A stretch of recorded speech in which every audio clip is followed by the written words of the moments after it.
never have a better chance than this.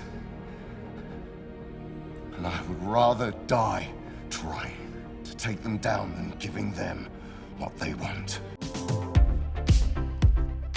Hey, welcome back to ScreenCrush. I'm Colton Ogburn, and this is everything you need to know before watching Andor Season 2. We are going to recap each arc from the first season, talk a little bit about Rogue One, and get you all caught up for the second and final season of arguably the best Star Wars project since the original trilogy. And you know, we here at ScreenCrush like to resist the Empire in our own way with these shirts that we designed for our merch store, the Rebel Scum graffiti painting over an Imperial roundel, and, of course, the classic Stay on Target. Thanks for supporting the channel by shopping our store. Links are in the description below. So our story starts a long time ago in a galaxy far, far away where there is a galactic civil war taking place between the Republic and the Separatists. And in the shadows, the strings are being pulled by Chancellor Palpatine, who is a secret Sith Lord and who has orchestrated what would come to be known as the Clone Wars. The Jedi Knights, who are the guardians of peace and justice in the galaxy, would ultimately be framed for trying to overthrow the Republic and kill the Chancellor, and in the process, Chancellor Palpatine, aka Darth Sidious, uses this lie to convert the once democratic Republic into the First Galactic Empire. So the creation of this authoritative empire sparks a flame of resistance across the galaxy, creating rebel factions that would go on to become the Rebel Alliance. In the year 18 BBY, that's 18 years before the Battle of Yavin, which takes place in Star Wars A New Hope, we learn that Cassian Andor's birth name is actually Kassa, and he is part of a tribal community on the planet of Kenari, where he, his sister, and other members of their tribe live. A mining ship crashes, and a young Kassa explores the ship. He is then taken in by scavengers, Marva and Clem Andor, who raise him as their own. Now, like we said, the Empire rises from the ashes of the Republic, and they begin cracking down on protests, which leads to Clem being publicly killed, cementing Cassian's hate for the Empire, and thus beginning his path of becoming a member of the Rebel Alliance. Flash forward to 5 BBY, Cassian Andor is in search of his long-lost sister on the planet of Morlana 1. While searching for her, Cassian is confronted by 2 Imperial officers. Cassian fights back, and one of the officers is inadvertently killed, and the other is then murdered.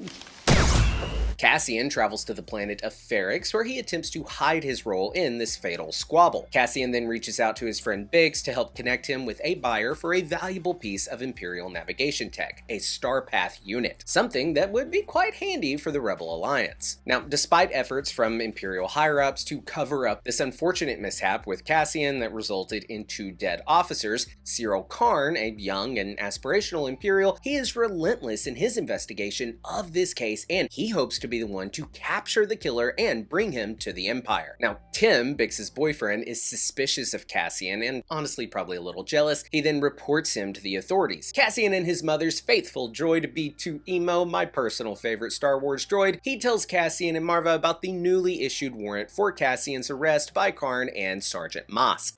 Purple Primor Authority is seeking a Kenari male resident of Ferrix for questioning. Citizens with any information should contact the Preox Morlana Security HQ. And you know, something that I love about this show is how damn eerie it is at times when it comes to the Empire and their tyrannical rule. I don't know about you, but if I were in that situation, I'd probably be a nervous wreck, and there I'd be fighting stormtroopers while simultaneously chewing on my lips, which is a horrible habit that I have when I'm feeling nervous or stressed out. I used to think that it was impossible to quit these battle fixation habits, and it turns out I was right. That's because I couldn't just quit. I had to replace that bad habit with a positive one, and that's where Fume comes in. No vapor, no nicotine, just natural flavored air that actually satisfies. No stress, no withdrawals, just a simple swap. Fume is an award-winning flavored air device that draws flavor to your mouth, not your lungs, and it is a great way to satisfy your bad oral fixation habit with non-toxic flavors, and it is safe to use anywhere. I want to show you guys that there is no vapor here. It doesn't need batteries, you don't have to charge it. It just has these flavor-based cores that can be personalized with delicious flavors like crisp mint or my personal favorite, orange vanilla. With flavored air, you can satisfy your oral fixation through a passive diffusion system that uses no electronics, vapor, or combustion. Also, it just looks cool, and I love how it is weighted. I love the wood design, and it just feels premium in your hand. And it is also a great fidget tool that makes an incredibly satisfying sound.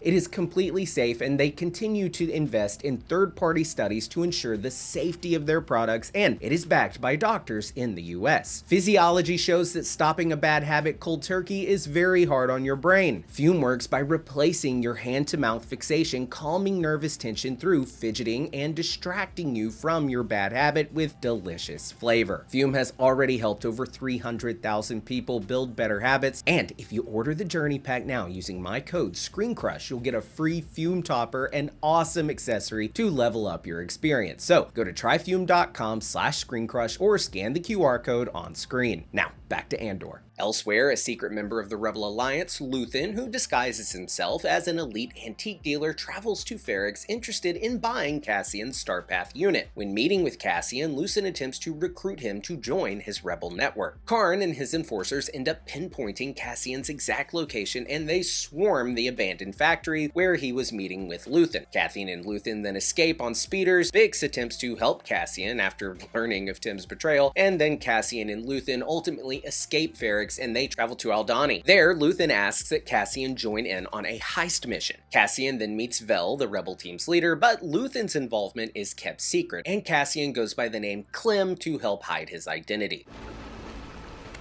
This is Clem.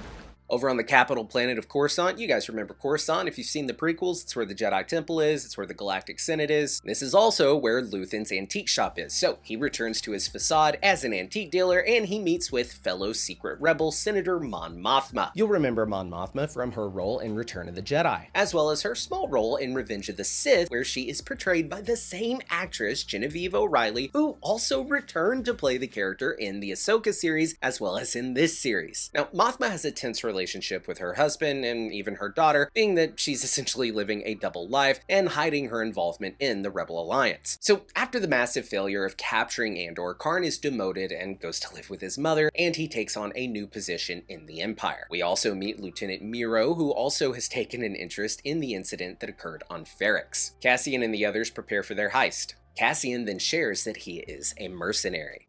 I'm being paid.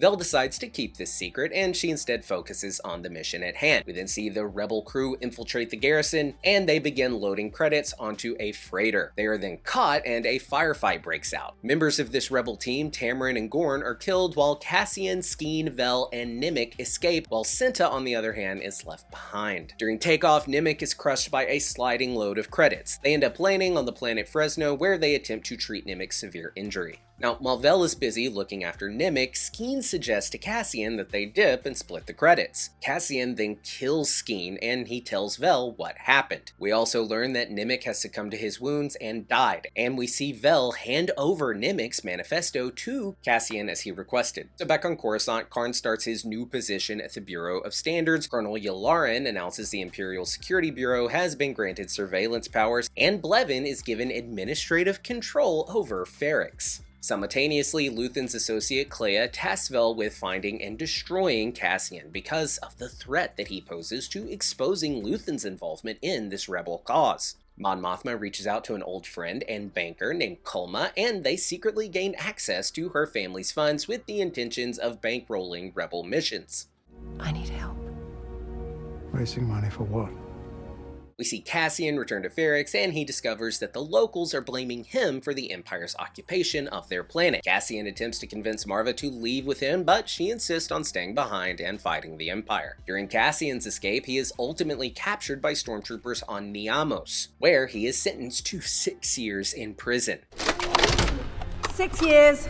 6 years? Cassian is then taken to a prison in the middle of the ocean where he and his fellow inmates are kept on a tight schedule and forced to do hard labor. And what they're building is actually related to the Death Star, which we first saw teased here in Attack of the Clones, and then we see the beginning of its construction here in Revenge of the Sith, and of course ultimately in Rogue One, we'll see Cassian and Jyn Erso help get the plans to the Death Star into the right hands so that it can be destroyed in A New Hope. I really love the idea of Cassian having such a pivotal role in destroying the Death Star, and then we get to learn that while he was in prison, he was actually helping to build it. Now, in prison, Cassian meets Kino Loy, the floor manager, played by the iconic Andy Serkis, who also plays Supreme Leader Snoke. Luthen visits Saw Gerrera, who we actually met in Rogue One and who we've seen in the show Rebels. You continue to allow this war to be fought on the Empire's terms, not yours, You are going to lose. Now, Luthen wants Guerrera to help in a planned raid, but Guerrera refuses, showing us the very different tactical style, I guess you could say, between that of Saul Guerrera and the eventual Rebel Alliance. Now, we later see an Imperial scientist put Bix through a series of psychological torture tactics trying to tie Cassian to the events that happened on Aldhani. Back at the prison, Cassian forms a bond with an older inmate called Ulaf, who suffers from a fatal stroke. It is then revealed that no prisoner is ever freed, even once their time has been served. A man who was just released on 4 ended up back on 2 the next day.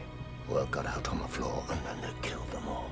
No one's getting out. With this revelation, Kino decides to help Cassian form an escape plan, which is successful, and we get this awesome speech over the intercom. We will never have a better chance than this, and I would rather die trying to take them down than giving them what they want.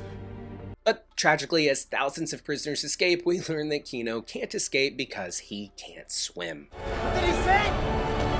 Can't swim. Mon Mothma meets with this sleazy financier, but she ultimately refuses to work with him after learning that he expects her daughter to be a part of an arranged marriage with his son. Don't tell me you're taking proposals.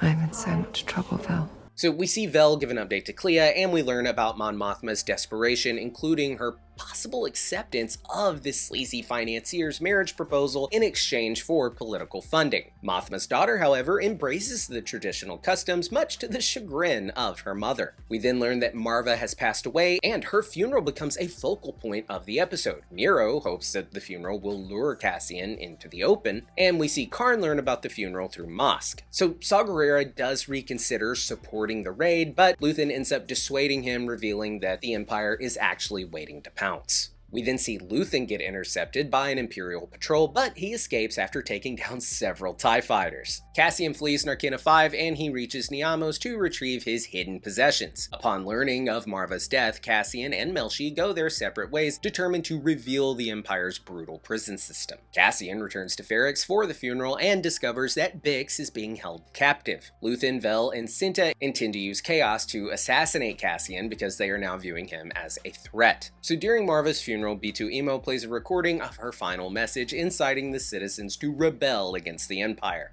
If I could do it again, I'd wake up early and be fighting. Fight the Empire! Riots then erupt, and in the ensuing chaos, Cassian rescues Bix while Cyril saves Miro. Cassian meets with Brasso, B2 Emo, and others and urges them to help Bix escape. Luthen returns to his ship only to find Cassian waiting for him. Cassian is aware of Luthen's plan to have him killed, but Cassian gives him a choice. He can either take his life or take him in. Luthen then smiles. And then in a post-credit scene, we see the continued construction of the Death Star satellite dish. And guys, that was everything you need to know before going into Andor Season 2. I am so excited for us to be covering the show with you guys right here on ScreenCrush, so if you're new here, be sure to subscribe, smash that bell for alerts. For ScreenCrush, I'm Colton Ogburn.